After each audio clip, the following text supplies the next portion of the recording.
ಗಂಡ ಹೆಂಡತಿ ಹೆಂಗಿರ್ಬೇಕು ಅಂತೀರಾ? ಗಂಡ ಹೆಂಡತಿ ಅಂದ್ರೆ ಲೈಕ್ ಒಂದು ಕಾಯಿನ್, ಓಕೆ. ಹೆಡ್ ಇಲ್ಲ ಅಂದ್ರೆ ಟೇಲ್ ಇಲ್ಲ, ಟೇಲ್ ಇಲ್ಲ ಅಂದ್ರೆ ಹೆಡ್ ಇಲ್ಲ. ಒಂದ್ ಮುಖದ ನಾಣ್ಯ ಒಂದೇ ಕಡೆ ಇದೆ ಅಂತ ನೀವು ಯೂಸ್ ಮಾಡಲ್ಲ, ಹೌದು. ಹಾಗಿರ್ಬೇಕು. ಎಲ್ರಿಗೂ ಇರುತ್ತೆ ಮದ್ವೆ ಆದ ತಕ್ಷಣ ಗಂಡ ಹೀಗಿರ್ಬೇಕು, ನನ್ಗೆ ಅಲ್ಲಿ ಕರ್ಕೊಂಡ್ ಹೋಗಿಲ್ಲ, ನನ್ಗೆ ಅದ್ ಕೊಡ್ಸಿಲ್ಲ, ನನ್ಗ್ ಮಾಡಿಲ್ಲ, ನನ್ನ ಹತ್ರ ಟೈಮ್ ಕೊಟ್ಟಿಲ್ಲ ಅಂತ. ಅದ್ ಹಾಗೆ ತಿಳ್ಕೊಬಾರ್ದು. ಅದನ್ನಂದ್ರೆ ನಾ ಹೇಳ್ತೀನಲ್ಲ, ಅವ್ರು ನಮ್ ಟೈಮ್ ಕೊಟ್ಟಿಲ್ಲ ಹಾಗೆ ಹೀಗೆ ಅನ್ಕೊಂಡ್ರೆ ಅದ್ ನಾವ್ ಹಾಗೆ ಅನ್ಕೊಂತೀವಿ. ಓಕೆ. ಇಷ್ಟು ಟೈಮ್ ಅವ್ರು ದುಡಿತಿದಾರೆ ಅಂತ ಅನ್ಕೊಂಡ್ರೆ ಅದಕ್ ನಾವು ಅವ್ರಿಗೆ ಸಪೋರ್ಟ್ ಆಗ್ಬೇಕು.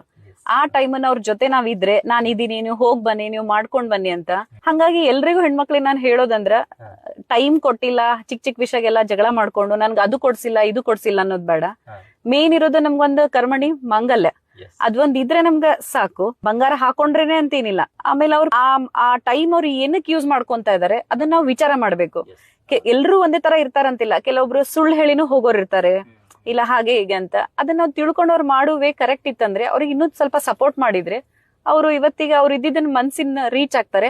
ಅವಾಗ ನಾವ್ ಹೇಳೋದ್ ಬೇಡ, ಅವರೇ ನಮಗ್ ಟೈಮ್ ಕೊಡ್ತಾರೆ.